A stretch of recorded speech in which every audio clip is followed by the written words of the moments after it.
Hello everyone, in this video I will show you how to create a folder in Gmail.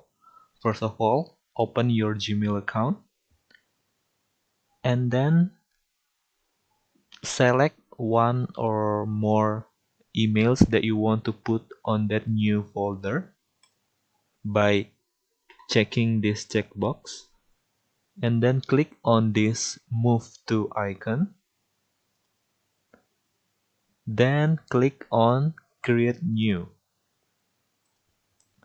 Enter the folder name,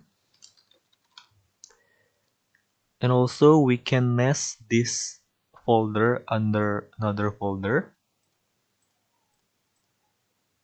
and then click create button. It will move the emails that we selected from inbox to the folder, the testing folder. And here is the email that we select before.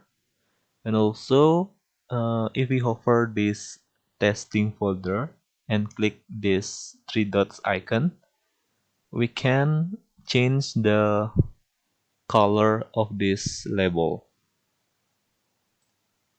and also we can add a sub label here and do another things that related to this label. And yeah, that's how to create a folder or label in Gmail. If you like this video, please subscribe and see you in the next video. Bye.